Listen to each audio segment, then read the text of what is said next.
All right, we are live. Welcome to the, as I adjust the camera here, welcome to the October Q&A live stream for Big Rock Moto. Thank you for all of you who are watching this after the fact. I really appreciate that.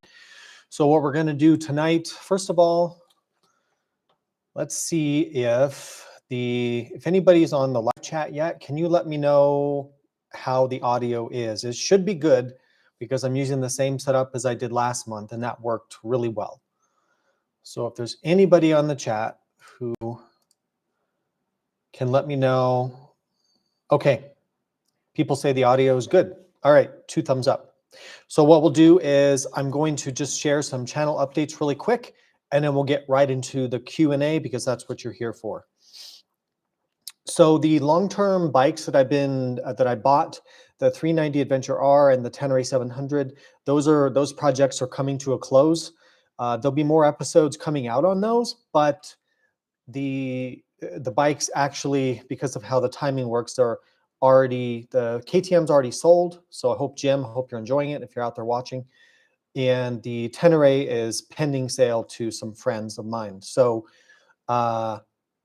that means that first, there's more episodes coming out. Don't worry, those are not done yet in terms of the videos.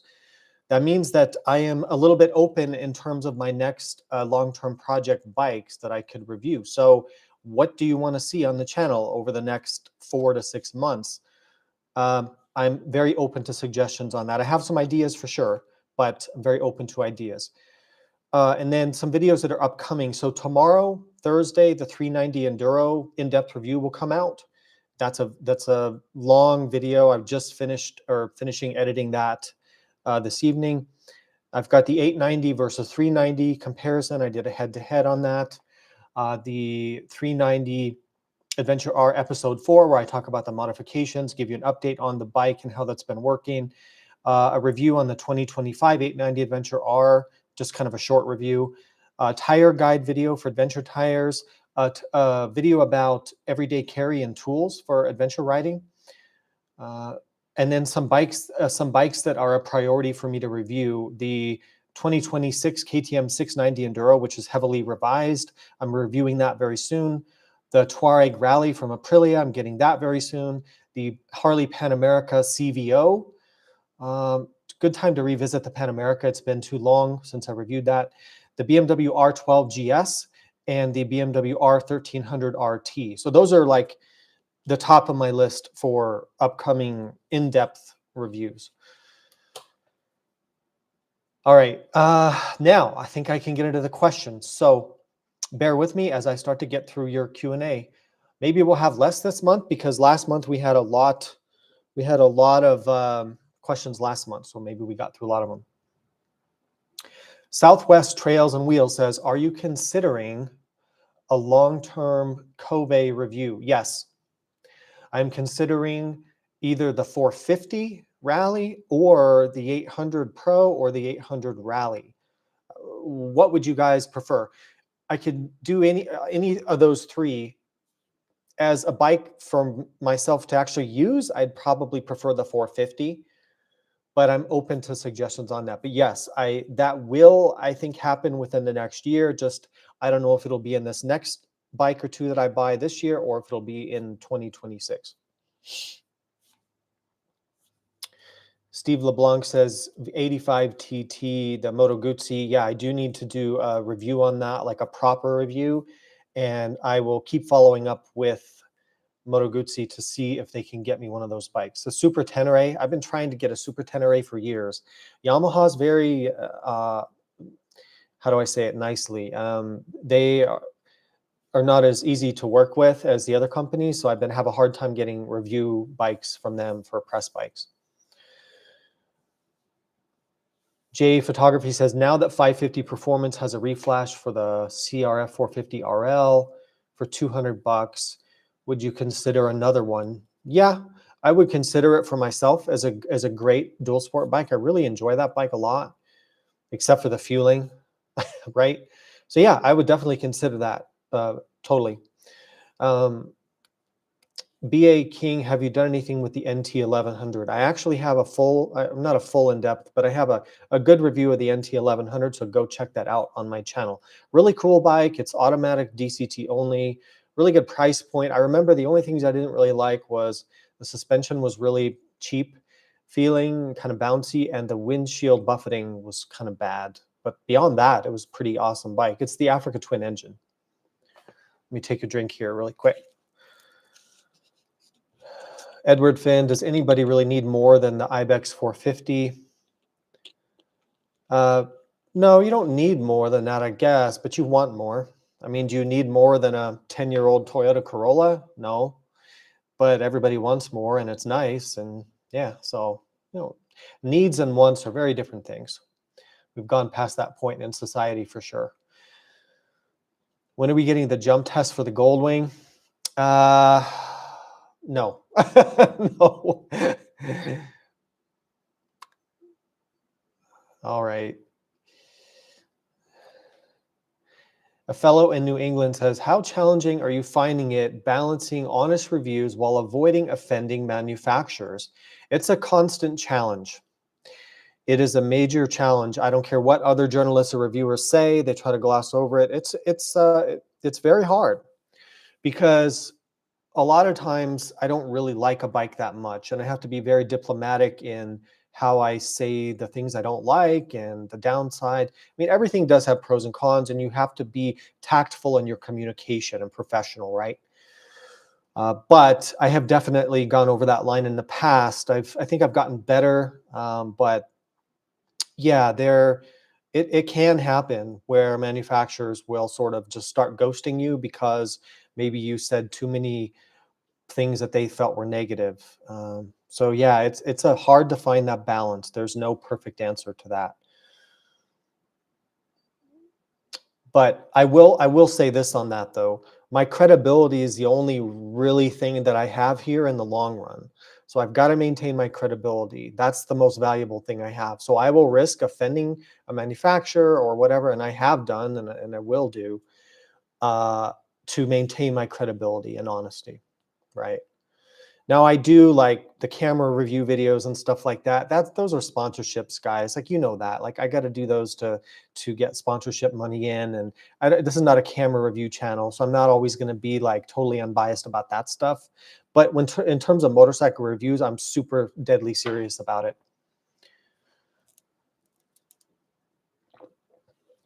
How's the build quality of the Beta? Says CJ.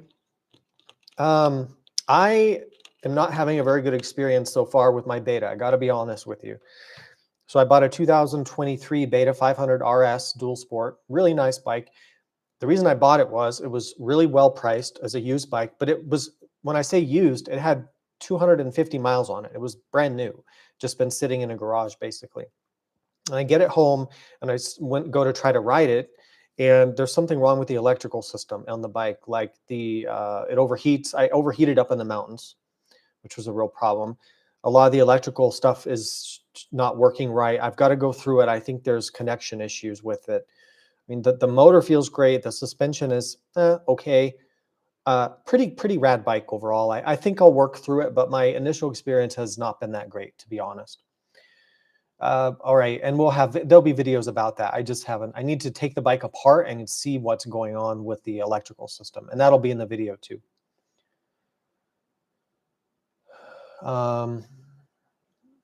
Justin, would you recommend an Ibex 450 for a first-time adventure rider? Yes. If adventure riding is more like gravel roads and dirt roads and touring, then yes. If you want to get really like aggressive with like really challenging off-road, then no. Like if you really want to learn off-road riding, you've got to get a lighter weight, smaller bike. Think of like a dual sport or something. I always say get a dual sport to learn adventure riding, not an adventure bike. Adventure bikes are too heavy. That said, if you're just touring and doing some light off-roading and that's adventure riding to you, then it could work out. Review a sidecar and take the little one mic'd up for a ride. I do want to do that. I really do want to do that, honestly. Have you reviewed the Ibex 800? I did review that a couple years ago. it was one of the first ones that came to the United States, and that bike was kind of messed up. The fueling was all off, and I know they've improved it since then. My overall impression was not super positive about it. It felt like a really top heavy version of like a KTM 790. Um, and I didn't love it. It wasn't a great, it's not great off-road, doesn't have very good suspension, felt heavy, but it gives you a lot for the money, and they've improved that bike. What I'm waiting to see is the MT 800 MTX, which they have in other countries, which is like a version of the 790 Adventure, right? That's, I think, really good from what I've heard. But the Ibex that we got a couple years ago, nah, I wasn't too crazy about it.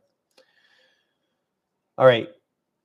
See what we've got here. Somebody made a donation. Thank you. I'd like to prioritize those questions. So let me scroll down to your question. Thank you, Jason. Thank you for the donation. Any news on a future KTM 990 Adventure R and a long-term review of the Cove 800 Rally would be great. Okay, so on both things, I actually just yesterday, I was looking for a 990 Adventure information because I believe I've seen the spy images where they're testing it. And that Cycle World has a story on it and some pictures. You can Google it and look it up. It will eventually come out I believe, to replace the 890. And it's a whole new engine, which is good because that bike needs a new engine for reliability reasons. I'm excited about it. I hope that they do a good job and can iron that out, because the 890, as it is, the 890 Adventure R is one of my favorite motorcycles of all time. So hopefully that'll be good. So yeah, I think that's coming, but I don't know when. And of course, they will not talk about new products. They're very secretive about that. And then for the Cove review, yes, I will try to do that. The 800 Rally is pretty pricey, to be honest. I looked at them. They're like $13,000 or $14,000 plus taxes and fees, and there might even be a tariff on top of that. So, ouch, that's a lot. I thought it was going to be a bit more affordable, but um, people like that's lightweight, it's powerful, seems like pretty compelling bike. Tim says he feels attacked. He drives a 10-year-old Corolla. Well, that's the point that we were making, right? That's all you need. Anything beyond that is a waste of money, basically. But for people who have the money, what are you going to spend it on, right? So nice bikes, nice cars, nice stuff. That's how the world is. But yeah, you don't need any more than that. And you don't need any more than an Ibex 450 and a CRF 300. But people want more because it's fun. Any update on the launch of the 450 GS? Nope. Haven't heard anything more. BMW is usually pretty good about keeping the new models under wraps, so we'll have to wait for that one.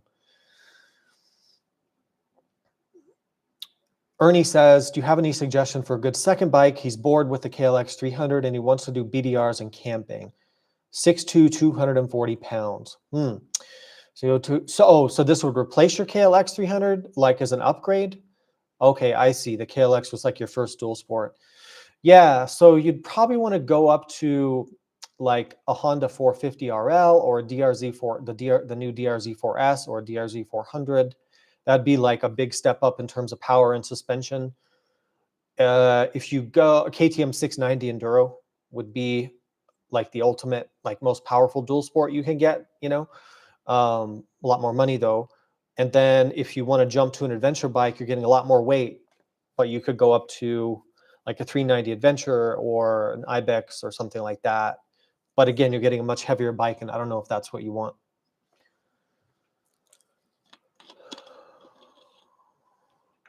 Salvatore says, hello from Honduras. Sold my beloved 500X and bought a brand new Transalp. I only do road riding. Would you consider using slime to prevent a puncture? Okay, so yeah, it's tubed. That's right. The Transalp is still, for whatever reason, they use tubes in the tires, even though it's a touring bike, basically. And they really should switch that to tubeless. You can, yes. The short answer is yes. I do know a lot of people who will preemptively put slime or some sort of a sealant inside the tube, so that when you get a puncture, that like a small puncture, it would, in theory, seal that. Some people don't like doing that. Some people do like to do it. I know some off-road riders who do it. You can do it and see how it works for you. But for me, I don't. I kind of want to know if I have a flat so I can deal with it. So I don't know if I really like that. Like I do it on my lawnmower, on the tractor mower that I use to mow the property that I live here on. And those tires, because you get thorns and stuff. But for a motorcycle, I don't know. I'm not too sure about that. Maybe the community can help you out with that. If anybody has a good answer, if that's a good solution.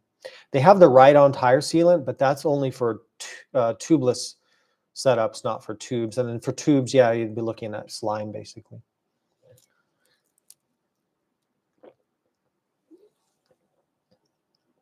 Robert says, how would you compare the performance of the old 390 Adventure to the new one? The motor feels a little bit better, but not a ton better. And then the real difference is in the suspension and the chassis. So like the new 390 Adventure is a whole different bike. Like the way more suspension, way more off-road ability, way more ground clearance. Like it's a true off-road bike. The outgoing 390 Adventure was really just a 390 Duke, the road bike that they put on a little bit taller suspension and a little bit bigger wheels, but it was kind of a, I don't want to curse, but a kind of a half-baked approach to it. And the new one is like a ground-up design for an adventure bike. So I hope that answers the question. For road usage, I don't think you get really much improvement with a new one, maybe more wind protection, but for off-road usage, there's a huge difference. Wabi Sabi Enzo says, firstly, thanks for the great content. When is the next 390 Adventure R video coming out? Okay, so it's sitting here. I'm pointing to my screens because I've got 3 screens here. It's sitting here for edit.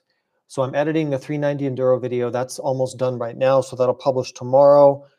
And then let me see. I'm actually looking at my files right now. 390 episode. Okay, so episode 4. That's the next one I have in line. So the earliest would be this weekend. The latest would be like in the first half of next week would be that first sorry, not first, but the fourth or whatever the next installment is. I don't know the episode number of the 390 with the modifications, the fuel tuner, the vibration stuff, all of that, the kickstand stuff, the whatever I've gone through on that. So yeah, within the next 7 days, sooner than that. So I hope that answers your question. Any news on the Kawasaki KLE? There was a story. Oh, no. Yeah, did you guys see the teaser that Kawasaki put on Instagram? Kawasaki put a video on their Instagram showing some kind of like footage of the bike, but only like of like the wheels and the suspension and stuff. It was very like secretive, but they're launching the bike. So we saw the teaser at EICMA last year, almost a year ago. Now we're seeing the teaser video. So I would guess that the KLE 500, which is super exciting, by the way, and I will have to buy that for review because it's been 40 years with the KLR 650, and now they're finally giving us a replacement, I guess. I don't know if it replaces the KLR, but it probably does. That's super exciting. I'm really stoked about that. I think I would guess in the next 6 to 9 months that will officially launch. That's my hope anyway, if they're putting out videos right now. But there's no official launch date that I've seen. Do I have any other BDRs planned? Yes, I do plan to go back and finish Nevada because we didn't finish it. I want to do Idaho. I want to do Washington and Oregon. And Montana's coming out, so I want to do that. Yeah, so I want to do the Western states and try to finish all of them. But absolutely. Because I've done, I think, 4 of them, but I'd like to do all the Western states and then start to work back east if I have time. But I keep a pretty busy schedule reviewing stuff, so it's hard to find time for my own personal writing, Okay, Southwest Trails. Have you ever read anything from Stark? I really want to. In fact, did I email them? I can't remember. I need to get in touch with them and see about getting the Varg EX, the street legal one, for review. That's super exciting. So I'm gonna actually make a note of that. I need to do that. I'm supposed to be reviewing the other one is the DSRX from Zero, and I know people already have strong opinions about that with that because that's been out. But I want to review it because that's a kind of the longest range electric adventure bike out there. They said I could review it, and I'm supposed to pick one up. I just got to go figure that out. So I'll need to get on the emails with that one. It, JJ, if you could only have one motorcycle. I thought about that again recently because I had the 890R for a month. And I guess I've owned that bike in the past more than once, really, probably. But after having that again and comparing it to everything else I've ridden, like the Tuaregs and the Ibexes and the Tigers and the Africa Twins, I do think that the 890 Adventure R, because my off-road riding has progressed and become a bit more aggressive and I've gotten better with it, that I can appreciate that bike and I can use the capability of it now. I think that might be if I could have one bike for how I ride, it probably would be the 890 Adventure R. The electronics on that are so much better than the Aprilia, right? Because you get the 6-axis IMU, the 9-level slip control, you get just a better safety package and rider aid package with the KTM. It's got more power, so it's more fun. Suspension is better and firmer. You can jump it, you can do whatever you want with it. I really like that, riding that bike. That'd probably be the one for now. Phil Edwards, would I be missing out much if I didn't get the ESA on a 2022 GSA? You know, I've never ridden a GS with the basic suspension without ESA. I've heard that they're not very good, but I can't personally confirm that. So I would probably steer you away from that. And the nice thing about the ESA on a GS is that when you load the bike with luggage or a passenger or the terrain changes, it adapts the suspension for the conditions with the preload and the damping and everything. And being able to press a button and go from sport damping on the road to off-road damping to open up the circuits, and to just press a button to do that is so sweet with the GS. I wouldn't want a GS without it. So I guess that's my answer. I would say don't do it, but I guess it's up to you. Fullsomatic said, how do you get started in making these reviews and working with manufacturers? It took years and it was a slow process. And you start, every business or venture out there, we all start at zero and then we slowly go. It's about having the long-term mindset of it. And it's hard and it's a grind and you do it. And a lot of people try a new business and it doesn't work, but you still try it. This did work for me, but I put a lot of work into it. But I'm persistent, I'm stubborn, I am willing to work hard. But I also came into this with a certain skill set and a certain experience. When I started my YouTube channel, I had already owned at least 40 or 50 different motorcycles at that point. So my knowledge base to compare bikes was already bigger even than most motorcycle journalists in terms of bikes that they've actually owned. If you think about it, like the traditional moto journalists, they go out and test bikes for a couple of weeks and then they give it back. But I've actually owned at that point when I started YouTube, like 40 or 45 different motorcycles. It gave me a huge leg up, and I'd had a lot of experience with adventure riding. And then when I started reviewing bikes, everything kind of grew organically after that. But I think my first company that I started to work with was Kawasaki or Suzuki, or maybe it was around the same time. They opened the door for me and said, yeah, my channel was around 30 or 40,000 subscribers, I think, at that point when I got my first press bike. And then I went from there. So let's see. Eric says, I really enjoy the camping and gear reviews. See some riding to camp and review gear. Yes, I can do more of that, and I do plan there will be more of that in the next 6 months. Yes. Michael Pezik says, what's your thought of a GS 1300 versus a 1290 Super Adventure R? The KTM 1290 Adventure R is more fun to ride, but the GS is more practical and more comfortable. So the GS, electric windshield, adaptive cruise control, shaft drive, automatic lowering suspension. The shaft drive is a big one, by the way.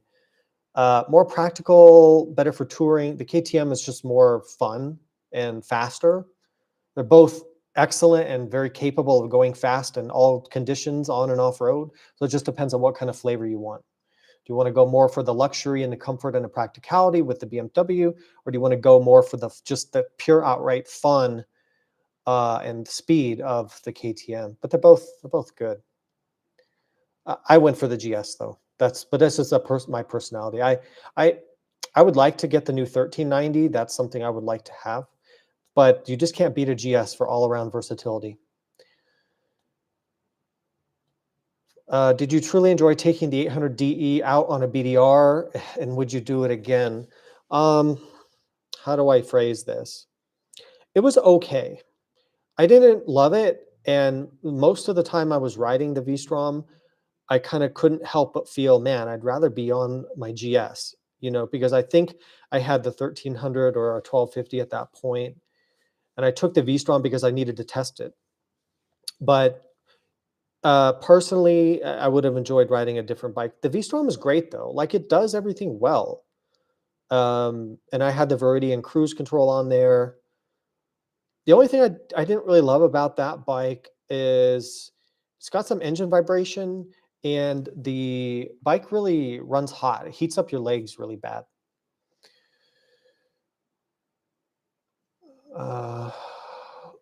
Have I done a Moto Guzzi Stelvio? No, that's on. I need to reconnect with Haley at Piaggio, because oh yeah, the Touareg. See, Piaggio Group controls Aprilia, what's the scooters? You know what I'm talking about, Vespa, Moto Guzzi, and something else. I can't remember. Yeah, I need to do the Stelvio. I was supposed to get that for testing to do an in-depth review. The new Stelvio that came out, I think, last year. So thank you for reminding me. Quinn says, really enjoy your light dual sport reviews. Speaking of betas, I'm curious about the Alp. Yeah, I need to add that to my notes. I need to, I don't know if I can get access to the beta test bikes, but that's one I really do want to do, is the Alp, because it's like this really affordable, kind of cool dual sport bike that is not too aggressive, and I think is going to appeal to a lot of people. I'm really interested in learning more about that. So I will try to get that for the channel. Now I lost my place. Ben, you don't have Dork in the road. Hey, Ben, how are you? Your comment was at the bottom, and see, when I went to press something, I got down to the bottom of the comments. Now I have to go back up and find my place. But anyway, cool that Ben was checking in. Jeff, ADV Agenda, looks like he's here somewhere too. Thank you guys for being here. Well, yeah, let's go finish Nevada. Sterling's here, my friend Sterling, who I just rode with. I'm not handsome, Ben. I think you're talking about somebody else. Yeah, I see you got the 390 Adventure, Ben. So Dork in the road, let us know how you feel about the Adventure versus the Enduro. I just recently finished testing the Enduro, and I just finished editing that video, which is like an hour long. I really liked the Enduro. I had I think it's more fun to ride for me than the Adventure. The Adventure is more practical for sure, and it's good for the highway, but I had more fun riding the Enduro. Like, it feels like a bigger weight difference than that, and it just felt faster, and just, I don't know, really enjoyed it. Ben says he had owned 2 bikes when he started his channel. Yeah, well, that's what somebody was asking me, like, how did you get into all the... You don't have a picture of me in your office. I hope not. Are my clothes on? I hope so. Am I riding a motorcycle? Or is it one of those like portraits, like of the Queen or something?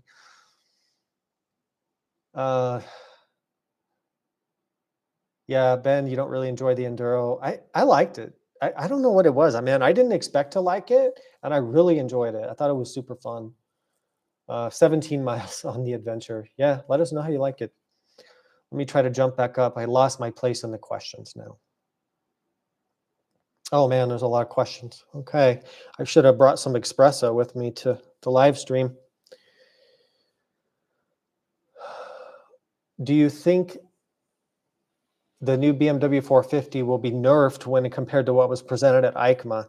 Yeah, I talked about this last month. My suspicion is that, by the way, let me know if my audio is still good. I hope it is. My suspicion is that BMW will really neuter that bike, but I don't know. I'm just being pessimistic, but I could be wrong. I just have a feeling that it's not going to be quite as aggressive as people want it to be. But we'll see. I hope that it is, because they could certainly do it. They would be the ones that could really get this right. But I just don't, I don't have my hopes up, to be honest with you on that. But I hope I'm wrong, but I don't think I am. Let's scroll down here again. Okay, audio is good. Okay, thank you. Okay, find my place in the questions again. This is super challenging to keep my place in the questions. Can you do more upgrade videos like you did on this 300 with the big engine? I can try. Yeah, that was a cool thing I did with Ari Henning, but it's hard to find those bikes, and you know, it was Ari, so we could work together, and I wasn't, you know, like I don't want to get a bike from one of you and like rip it around and drop it and ride the hell out of it and then give it back to you. I feel a little guilty about that. But yeah, we could try to do more stuff like that.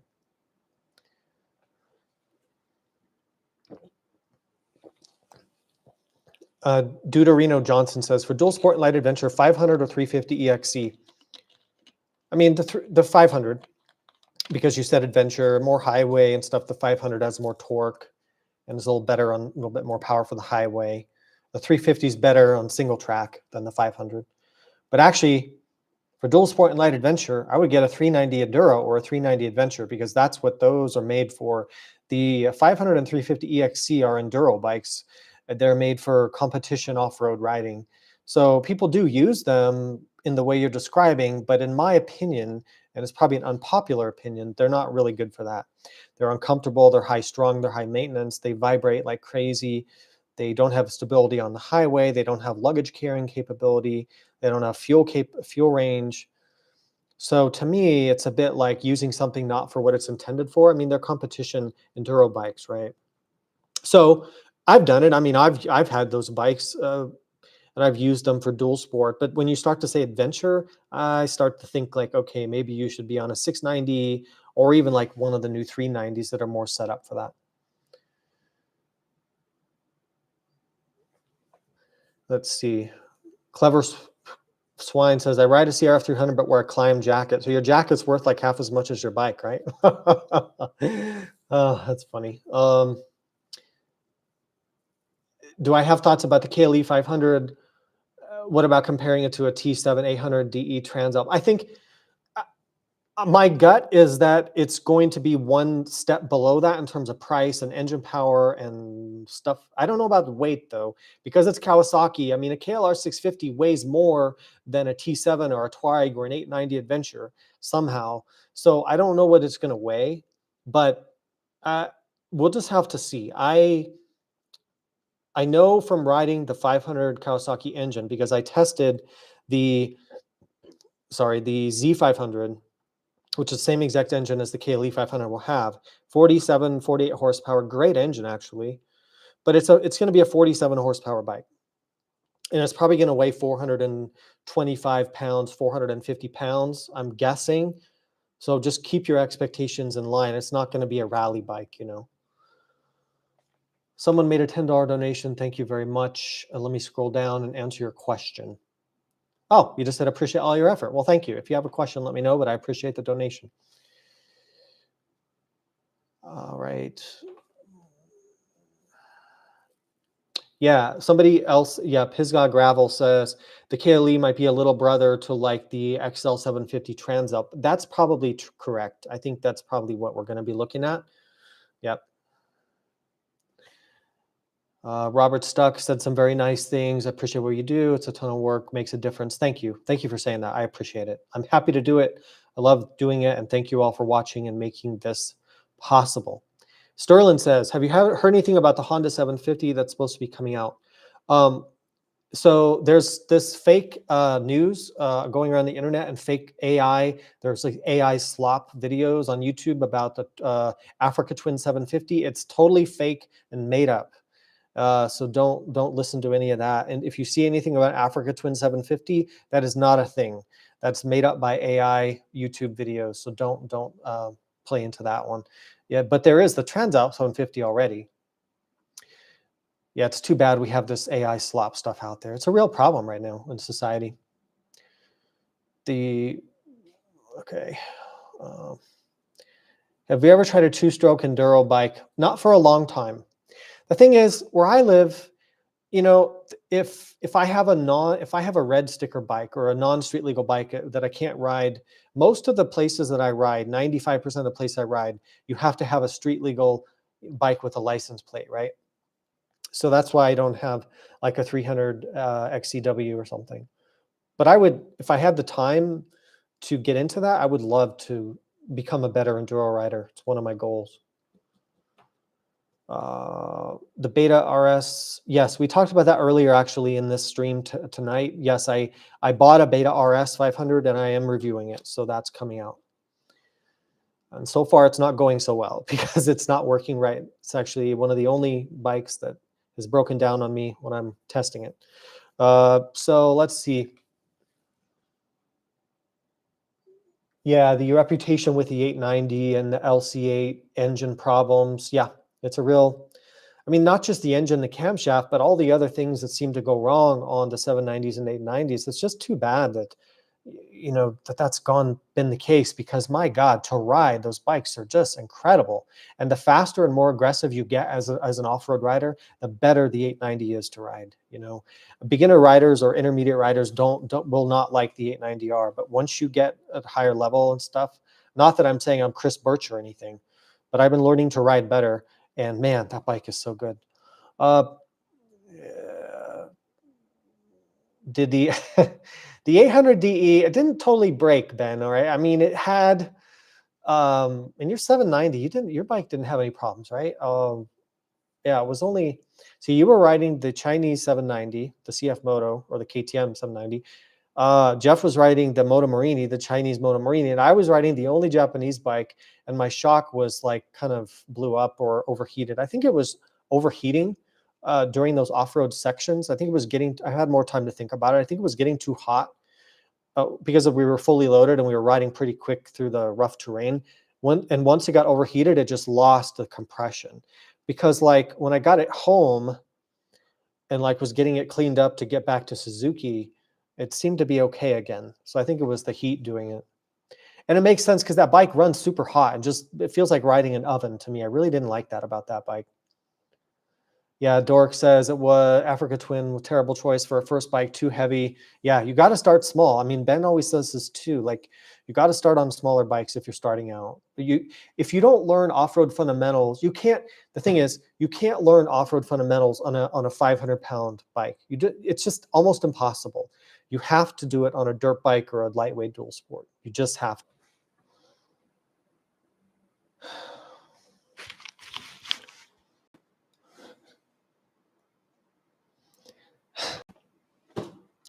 All right.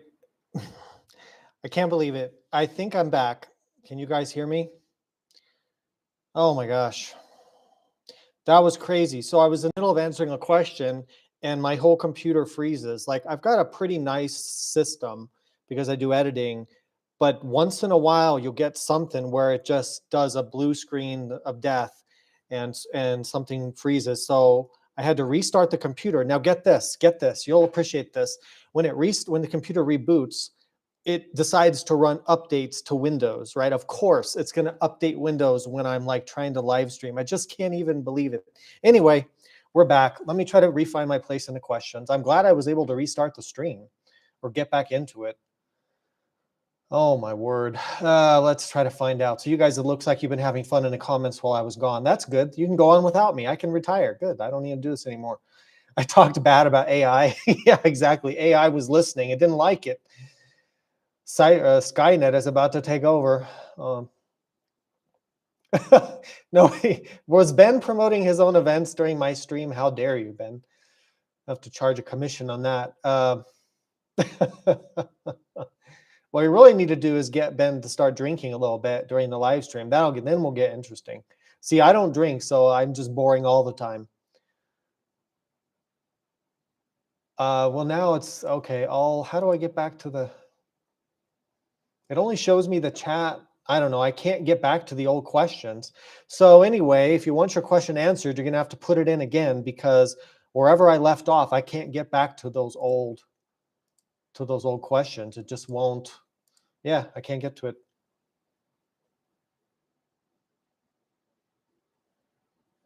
Switch to Apple.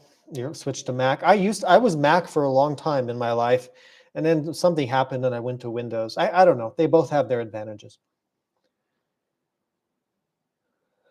Yeah, I can't get to your old question. So now all I see is Dork in the Road talking about I don't know what. Uh Arizona. Yeah, yeah, go ride the Arizona BDR with Ben. There you go. Arizona is pretty tough. That's I think one of the hardest BDRs actually. I did that route on a DR 650, and then I finished it on a KLR 650 the year after. Yeah, that's a pretty tough route. It's a lot of sand, a lot of rugged terrain out there, especially the southern part. Be ready for that. Don't take a big bike. Well, okay, let me try to find if you need your question answered. If I didn't get to it yet, you're gonna have to put it back in the chat because I lost like 20 or 30 questions when my computer crashed.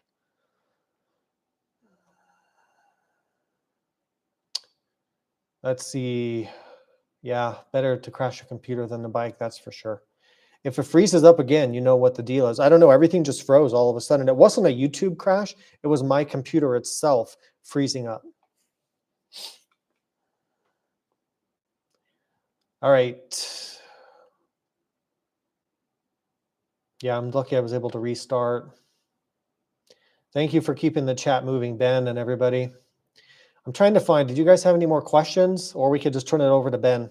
Ben, just can you like get on the live stream or something and then just take over because I'm tired. All right. Groups of well, we've gone completely off the rails on this one. I wonder how this is going to be in the recording. Is there going to be like 5 minutes of me just frozen on the screen and the recording? I don't know. That's the problem with live streams. That's why I like to just make regular videos. What there was, oh, Christopher, yeah, there was no, so for 2025, KTM did not, they either didn't manufacture or they didn't bring to North America a 2025 790 Adventure. I think it got caught up in whatever problems they were having, and there is no 2025 790 Adventure. There was only the 2024, which kind of sucked because that's an awesome bike. And I don't think that that really has the engine problems that the 890 does because it's a CF Moto engine. But I could be, I don't know for sure about that. Oh, now I see a bunch of questions. Okay.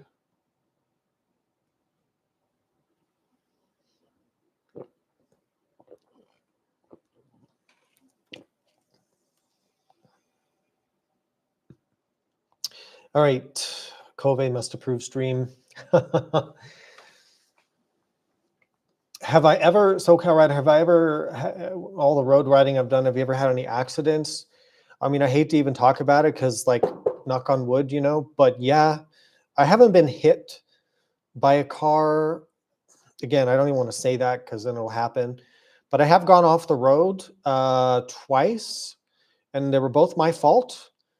Yes, but I have slid down the asphalt and had broken my leg and ankle on a street. And then I went off the road into a ditch, but I didn't get hurt on the second one.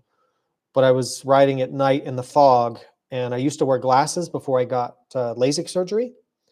And the glasses were fogging up and my visor was fogging up. And I just went off on a turn. I couldn't even see the turn coming up because it was so foggy. And I just went off. But I didn't get hurt on that one. I only got hurt when I low-sided and went sliding down the highway. And that was a case of me riding too fast for the conditions and for the tires. So knock on wood, but I try to be much more sensible in the riding. And I put a lot of effort into going to training and building the skills and practicing safe practices as much as I can. I also like to stay away from cars and traffic as best I can. You know, I'm lucky, I'm lucky that I live in the country. So, but that's why I live in the country. My whole life has been about trying to get away from the city and have jobs and stuff that I can live out in the country, you know, away from traffic and stuff. That's so important to me. Weighing the bikes. Yeah, do have scales that I can weigh bikes, and they're pretty accurate. I might even get a better scale. I don't really want to hang stuff from the ceiling. That just gets more complicated than it needs to be, but you could do that. This person says, I ride a F800 GS Adventure 2017. Is the Transalp 750 an upgrade? I mean, not really, no. No, not really. Transalp engine is maybe a little smoother than the engine on your 800. I had an F800 for a long time. It was one of the best bikes I had. Somebody made a donation. I really appreciate that, of $20. I really appreciate that. Thank you very much. Let me see if I can find the question. Oh, thank you, Sterling. You didn't have to make the donation, but thank you for doing that. Yeah, we were on a group. I hosted a group ride last weekend. So I have a Facebook page called Big Rock Moto Group Rides. You're welcome to join it. Any of you want to join it, you can submit a request, and I organize local rides through there. And I bought everybody lunch because why not? I mean, you guys are all the reason that I have a job. So that I'm able to do this because you guys keep riding these bikes and watching these videos. So I'm very appreciative to all of you. So the least I can do is buy lunch for everybody. Dave Pittman. I used to work with somebody named David Pittman, by the way. Skincare brand is a sponsor. You know, I do. Oh, how much time do you have? No, because it would just become a joke on the channel. But I do like using skincare and stuff like that. But I don't want to get into that because people make fun of it because it's not masculine. You know, it's not masculine to talk about that stuff. We have to be tough. You know, have rough skin. Yeah, I got screwed by Windows updates. That's exactly right.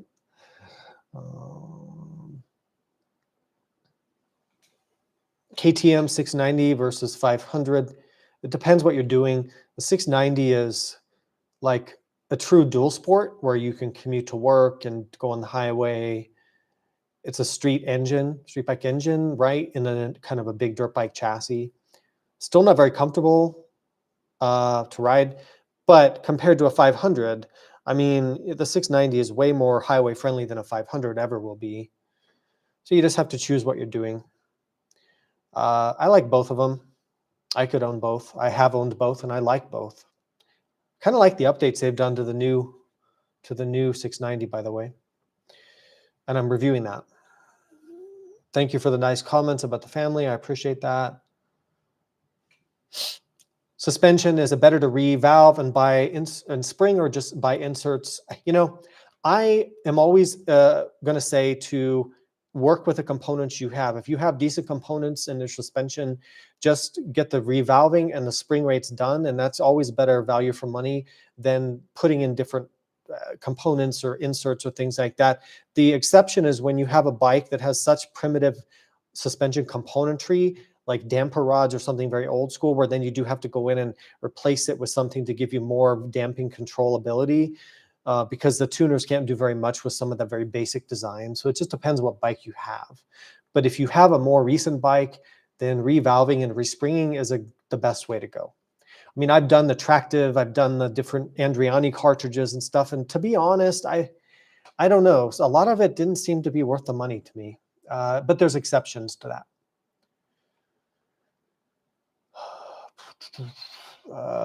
Since there's no unicorn bike, need to add an enduro bike to my Transalp stable, maybe a 300L. Yeah, I mean, a dual sport bike. So depends your budget and how fast you want to ride. KLX 300, 390 enduro, CRF 300L. What are the other small dual sports? Yeah, that's what I'd be looking for, something like that. If you know, KTM 350 EXC, I would look at that for sure.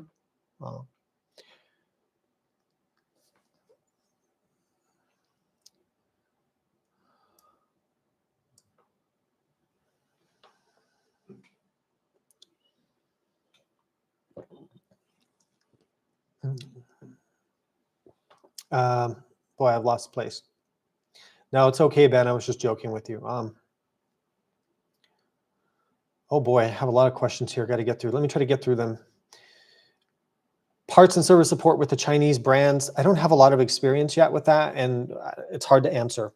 I've heard mixed results with that. So we'll have to wait and see more as more of those bikes come out.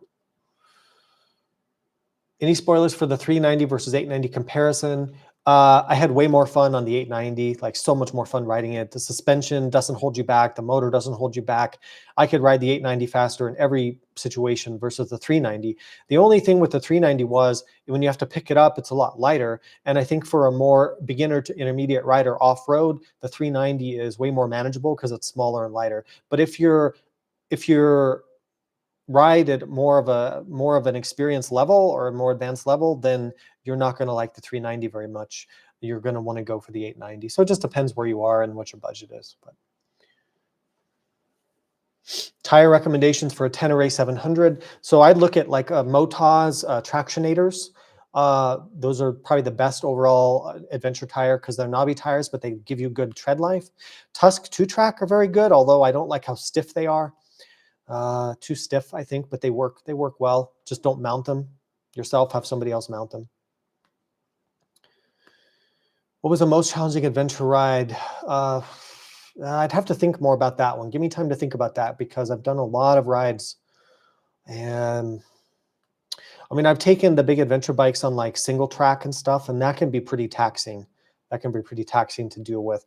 Deep sand for a long period of time can be tough on a heavy bike. Single track on a heavy bike can be tough. Getting stuck in the mud on a 600-pound bike by myself on street tires, that was a bad situation. I've done that. So there's been a lot of different stuff out there.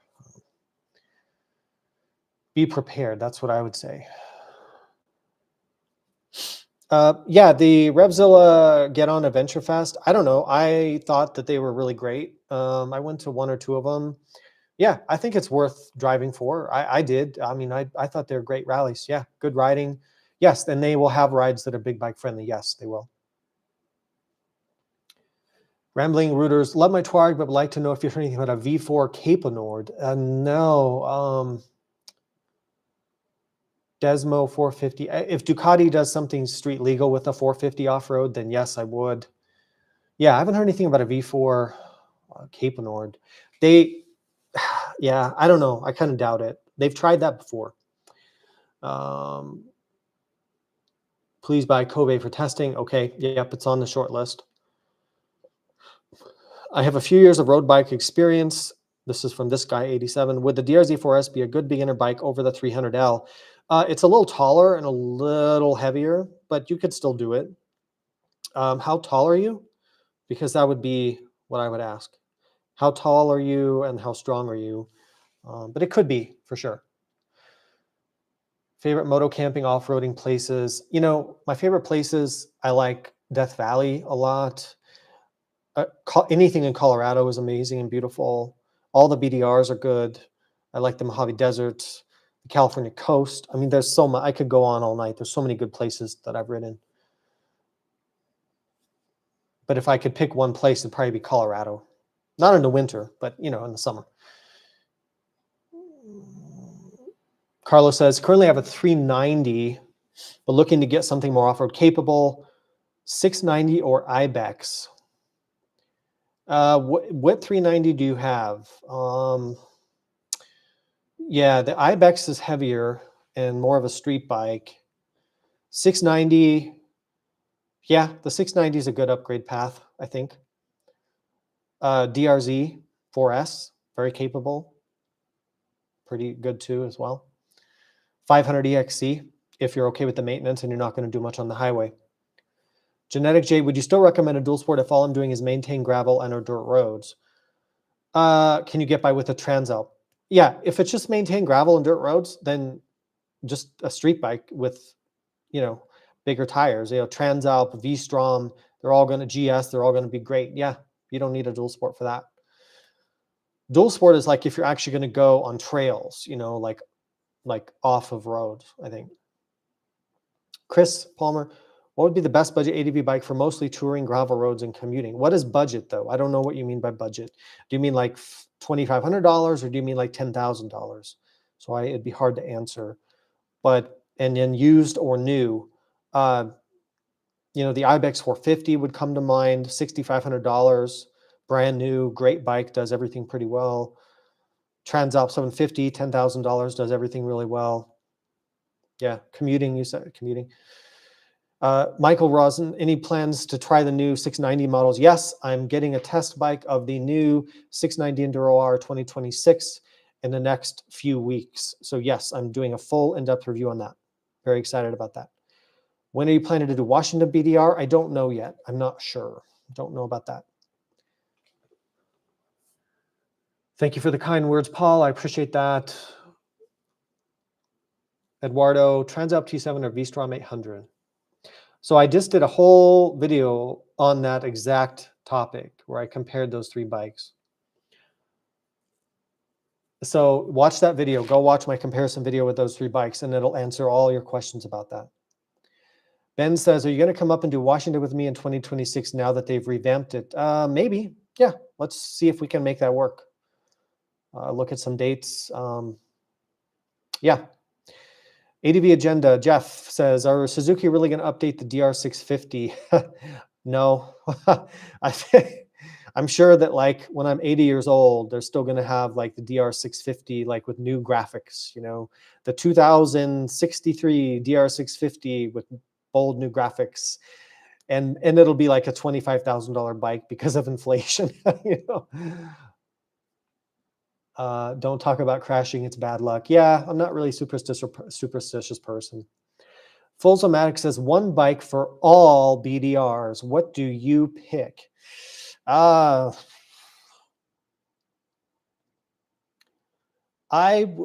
me personally, I would probably take a KTM 890 Adventure R for how I like to ride it. I would also be high on the list an Aprilia Touareg 660, a Honda Africa Twin, a Tenere 700. So I'm going for those mid-sized twin-shoulder adventure bikes for me because I'm okay with the weight of it. And I like the smoothness of and the comfort of those bikes. I don't really like riding a dual sport bike all day. It just doesn't feel good to me, feels uncomfortable. So I don't like touring on a DRZ or a 500 DXC or something like that. It's just not my style. I've done it and I don't really like it. So I like the twin cylinder stuff. Mid-size, you know, so yeah, those are the ones for all the BDRs that I would take. Because you can do an 890R, if you know how to ride it, can do far beyond the terrain that they have on the BDRs and do everything else really well. So XR6, yeah, I don't really like, yeah, you guys can tell by now, I'm not really into the sort of the old fashioned bikes like the XR650s and the DRs. I mean, I've had them before, but just, they just start to feel really ancient and outdated to me after riding all the new stuff that I get to ride. Yeah, the camshaft issues. Yep, it's a real thing. It's a real bummer. Glassman, breaking in a new bike. I should make a video about that because no, I don't. I break in by riding it aggressively, as you've seen in my videos. I do not believe in that whole thing of breaking in gentle and a low RPM. I do not believe in that at all. And I don't have time to explain that right now, but no, I've had better luck with motorcycles actually breaking them in harder and faster. So that's just my opinion. Plus, because of what I do for a living, I can't ride that way. I can't keep to a low RPM. I have to get on the bike and ride the heck out of it right away. That's just my job. And the truth is, all of the press bikes, they're ridden like that from day one.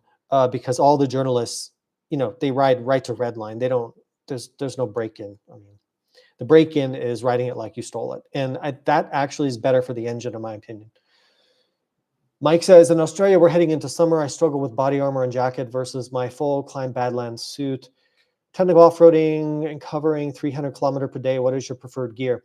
Yeah, you're right.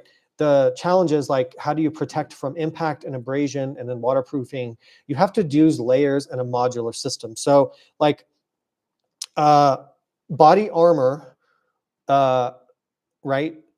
You wear the body armor and you can then put a jersey over it when you're off-road. And then if you're on the street, you can put on a shell over that, or if it's cold or wet, you can put on a shell over that. So use a layering approach, right? And there's tons of gear. You can get jackets that don't have armor in them, or the same for pants, and use layering so that you're not in a big, heavy, sweaty jacket off-road. Like the last weekend, I did a ride with the group ride, and I used a body armor system, the jersey over that, and then when I was on the road to before we started the off-road section, I had a Moscow Moto composite jacket over all that for the wind protection and the abrasion resistance. When we got on a trail, I took that off and it rolls up real small in the back of my bike, and there's no armor in it, so the jacket packs up real small. And that's the system that I've kind of gone towards. Otherwise, I use a ventilated gear like the Climb Baja, which gives you a ventilated chassis, but it has all the armor in it. So those are kind of the approaches. I only wear a Badlands or a Carlsbad suit if it's like really cold and wet, because otherwise I just overheat in those things when you start to go off-road. EICMA, so the stuff I would look for at EICMA, the KLE 500, I hope. The F450 GS, I hope. I'm fingers crossed on all this stuff. We just don't know.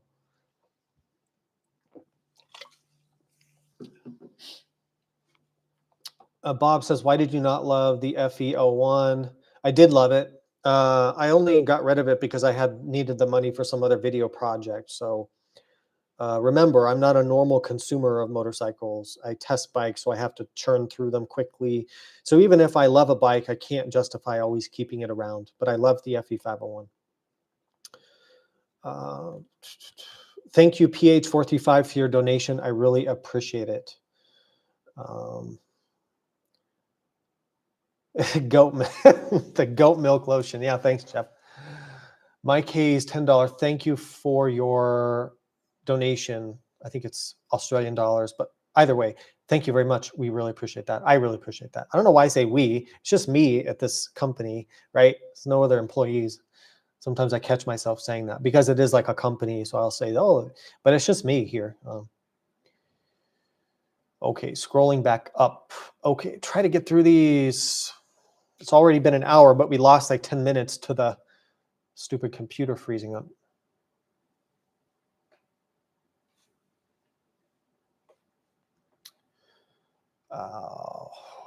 Trying to find my place in the questions. Really sorry.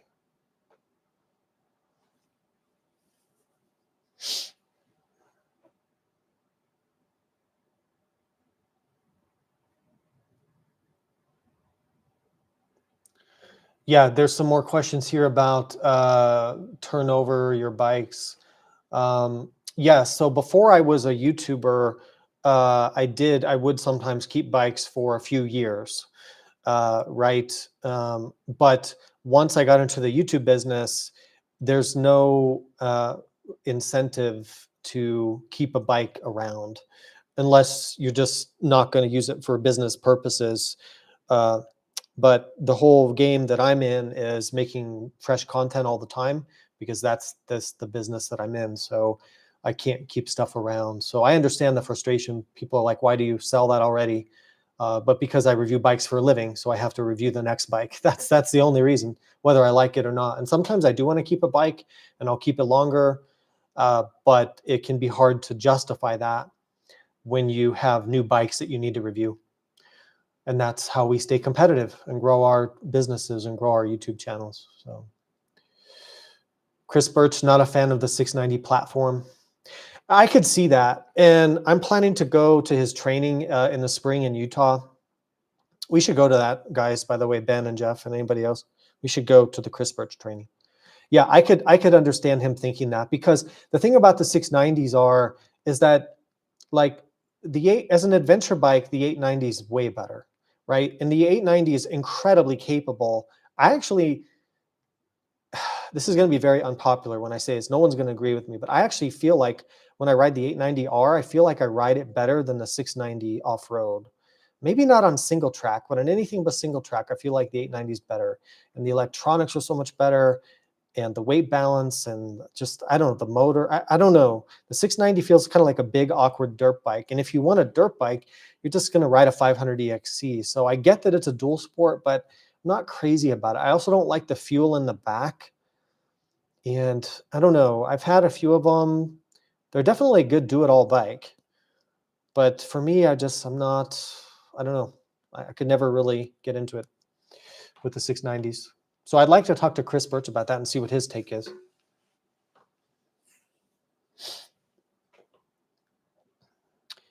Yep, I'm excited about the KLE 500. Let's see, WR250. Yeah, if you can find a clean WR250R, it's still a very solid bike. No reason not to get that.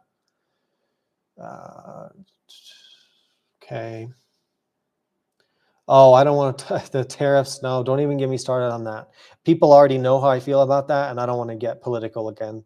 But yeah, I don't, let's not even get into that with the whole tariff thing. What state do you think has the most beautiful scenery? I'm going to say Colorado for me. The Rocky Mountain states is my opinion.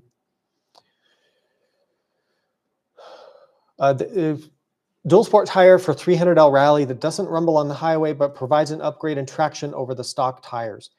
Yeah, the Tusk Waypoint or the Tusk 2-track or the Tusk D Sport. I'd probably don't get the D Sport. It's too rumbly on the highway. Get the Waypoint. I think that's the one. Yeah, Waypoint. There's other good options. The Michelin Anarchy Wild is a great tire. The Bridgestone AX41 is a great tire. Good highway manners and still really good off-road. Oh, there was a question about the waypoints. Yeah, I've tried them. They're pretty good. They're pretty good. They're not bad.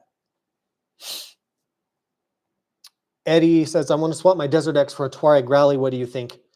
Well, it's lighter. Better access to the air filter if that's an issue for you. It's less expensive. Yeah, I really don't see why you would have a Desert X over a Touareg unless you just had to have the extra power. Yeah, I would go ahead and make the swap. I think try it. I think you'll like it. It's a smaller bike, very different, but you're going from 110 horsepower to 80 horsepower. So keep that in mind. Yeah, the 800 MTX, we talked about that early on in the live stream. I wish they would bring that to the US.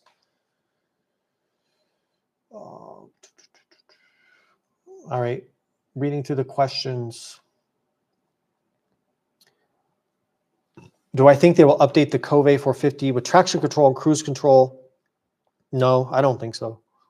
That's just my gut feeling, though.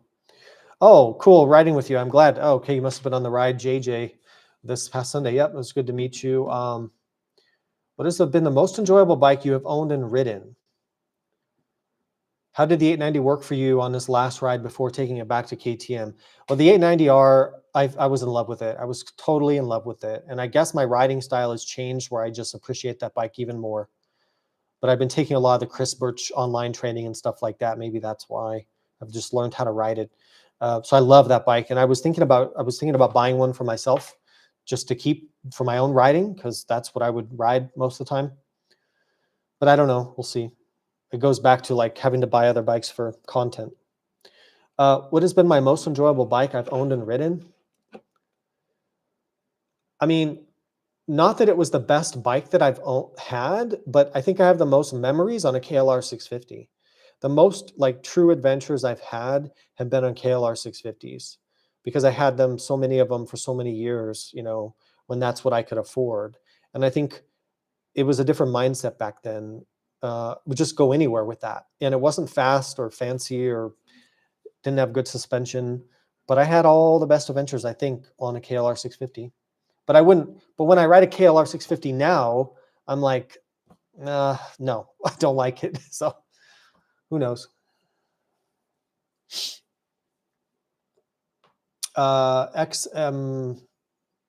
This person says concerned about Crohn's disease.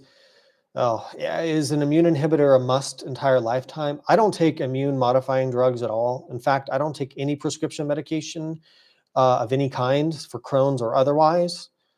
So, but we could get into that separately offline, but I don't want to take up the live stream for that. People who have really bad symptoms, yeah, you end up on immune modifiers. It's just a slippery slope to go down that road. It's better to take the least medicine that you can and then figure out preventative steps or lifestyle steps you can take to reduce the symptoms instead of taking these super severe drugs with all these side effects. It's super scary to me. But again, probably not for this live stream. DRZ old or new? I like the new one better for sure. Supercharged Africa Twin. Yeah, I don't believe it. It doesn't make any sense. It doesn't pass the common sense test to me, so I don't think that that would come out. The KLE 500 though is coming out. They've shown it. Kawasaki's shown it on their Instagram. They teased it, so that is coming out officially. We just don't know when. Is Honda Africa Twin losing its unique character by the 19-inch touring trim? No, because they still have the 21-inch front wheel, and the standard Africa Twin is still a 2118 bike. Then they have the touring version, the Adventure Sports, which is a 19-inch front, which I actually liked better. I thought it rode better. The difference in wheel size is not, it's 10%, guys. So 10% better bump compliance or rollover. Can you notice 10%? Maybe in rocks, but I don't think I think people overhype the difference there. But they have both versions. So should I buy an older DRZ or the new one? It's your budget. What's your budget? If you don't care about the budget, the new one is a lot better. If you're on a budget, the old one's fine. Let's see.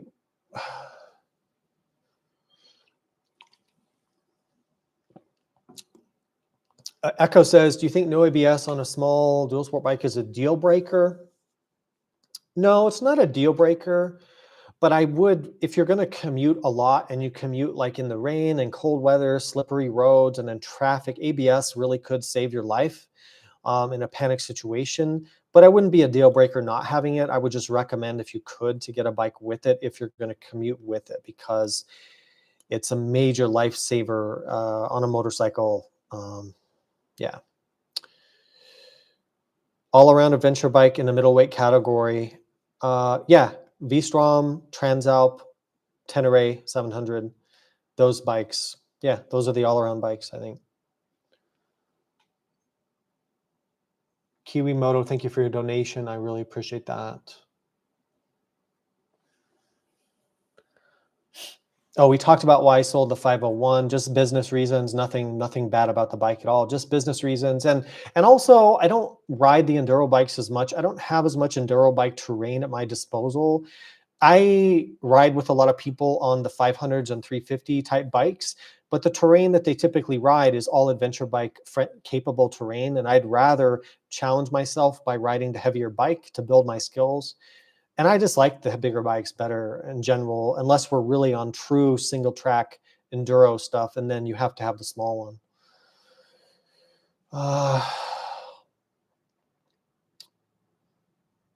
The recent trend, fitting street engine into high suspension and call it adventure bikes. Well, that's pretty much all of it. You just described pretty much all adventure bikes. I mean, some bikes do it better than others, but like the Touareg is really the total package. There's no compromise with that bike. The 800D is pretty good. The Ibex, those engines and all those bikes you mentioned are really fantastic for an adventure bike. And you got to remember, people use their bikes for different things. So, some people adventure riding is touring and traveling. You want a smooth twin cylinder, heavier weight. It doesn't matter because you're not doing single track. Some people adventure biking is like hardcore off-roading. So it's just there's different things people do, and different bikes will work for that. There's no right and wrong. City boots. I love city boots. I have a lot of them. I have Crossfires, I have the Adventure Gore-Tex, I have some street boots. I also have CD bicycle shoes. They make great stuff. Alpinestars also makes really good boots. But boots for me is either going to be Alpinestars or CD. Yeah. Himalayan 750, EICMA, hopefully, I hope so. Great job on the comparison I did recently. Thank you for that. I think Yamaha will have a lightweight trail bike? I'm not sure. I really don't know. It's hard to predict what the Japanese manufacturers are going to do.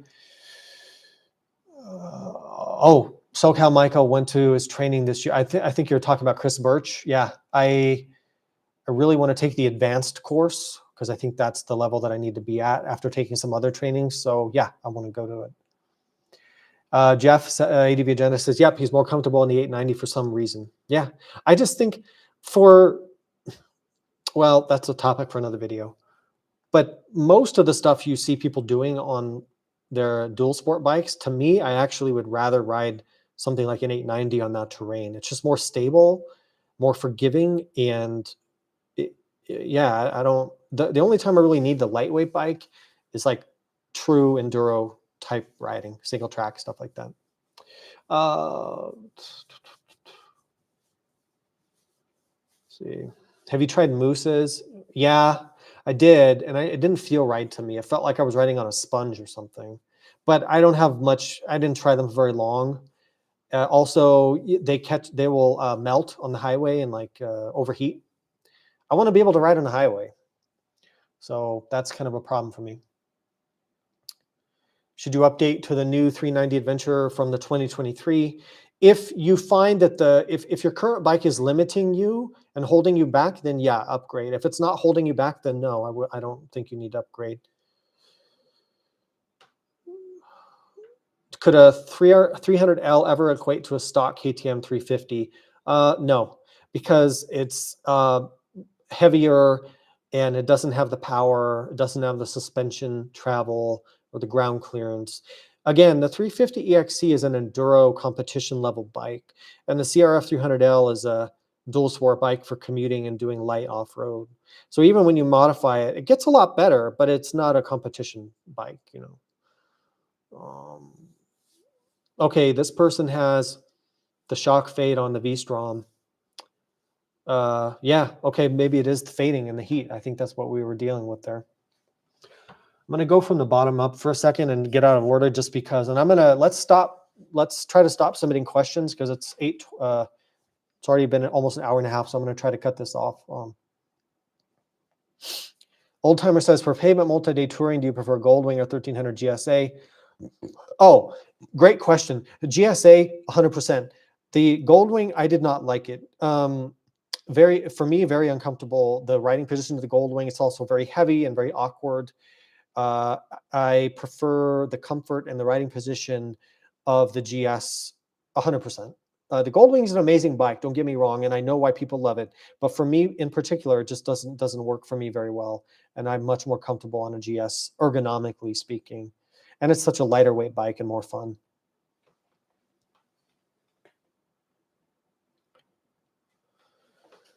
Let's see. Okay. A stars Tech 5 and 7 are great. Yeah, I didn't do the jump testing back then when I had that other Transout project bike. How much time does the DR650 have left? Probably 50 more years. I mean, you know, like we joked about earlier, probably 50 more years. Something about an Everride video. I don't know what video you're referring to, but yeah, Everride Tyler is a friend of mine for a long time, and he has made some incredible dual sport content on YouTube, and he's one of the legends, one of the greats. He's made really great content, and we all respect him very much. Can you recap your current stable of bikes? It gets confusing. Which do you own and which are loaners? That is changing every week. So I could tell you as of today, I have a 1300 GS, which you haven't even seen yet on the channel, a new one. I have a Beta 500 RS, which you haven't seen on the channel because there's a time delay in filming and publishing videos. And I still own the 10RA 700, but that's being sold next week. I've already sold the 390 Adventure R. And then I get different loan bikes every couple of weeks, so that's always changing. But my stable will always be a rotating thing. The GS will stick around for a while for reasons that have to do with a sponsorship in relation to that bike that I'm doing with Lone Rider. But beyond that, I would expect things to rotate. I would like to have my GS, my 1300 GS. I love that thing. That replaced my 1250 Adventure, which was also a great bike. But it had to do with financial and sponsorship reasons why I went to the new 1300, which is just behind the scenes stuff that I can't get into. And then I would like to have an 890R for my off-road bike. We've kind of talked about why. I could do everything with those two bikes. I don't really need the dual sport because I just don't ride that stuff enough, the single track. We'll see how the Beta is. Maybe I'll keep it around. I don't know. Let's see. And then the new 690. I thought about buying the new 690, but again, we need to figure out what my next long-term project bikes are going to be. People have been asking for the Cove for the 800, so we'll have to see about that. If the F450 GS comes out, I'd like to buy one of those and test it. The KLE 500, that's something I would buy for testing.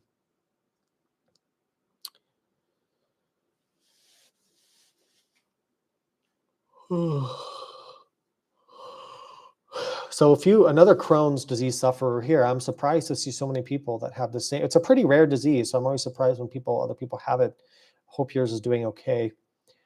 Motorcycle symptom free. Yeah, it's funny. Sometimes that's true. I think motorcycle riding is good for your mental health and reduces your stress. So I think that can help with an autoimmune disease like Crohn's. All right, I think I've gotten through. Oh, the T7's already sold. Even though I still have it, it's already been it's been sold basically, but I'm just waiting for it to get picked up. Let's see, which of these three bikes do you like the best? Multistrada V2, 900 GS, or Desert X? The Multistrada, but that's different. The Multistrada V2 is more of a street bike. I love that bike though. That's a bike I would buy for myself if I could. The 900 GS is like a mid-size adventure bike. And then the Desert X, then I would take the 900 GS over the Desert X, I think. But those two are off-road bikes, and then the Multistrada V2 is not an off-road bike, so it's really hard to compare those three. All right. Do you expect to review more road bikes? Yes. I will always review touring and sport touring motorcycles on this channel, especially when new ones come out. Absolutely. Where I don't do as well is like with sport bikes and naked bikes. Those videos don't tend to perform as well, although the Hornet videos did okay, so we'll see. But the channel will be focused on, like always, adventure and dual sport is a priority, and then sport touring and touring bikes, and then after that, naked bikes and everything else, scooters and all that stuff. Thank you guys for tuning in. Sorry about the technical issues. I don't know how that's going to be on the recording with the computer freezing up for like 5 minutes and having to log back in. But I appreciate the questions. We're going to do this again in a few weeks. So early November, I will have another one of these. Hopefully it won't freeze up the computer on that one and run Windows updates. That's just crazy. We'll do it again. Thanks for the question. Thanks you all for being here for the channel. I appreciate that, your support and watching and everything you do. If I missed your question and you have something you really want to ask me, you can email me at info@bigrockmedia.net. I also have a website, bigrockmoto.com. You could submit messages through there as well. And please bookmark my affiliate links. And whenever you're shopping, use those links. And you can bookmark those for my website, or they're also in all my videos. I think that about wraps it up. Thanks for the questions. Appreciate it. Thank you for the donation, Bernie. I appreciate that very much. I really appreciate all of you very, very much. And I'm going to wrap it up. Again, contact me if I wasn't able to answer your question tonight, and I will be happy to answer it offline. I hope you're all doing well, and I will talk to you later.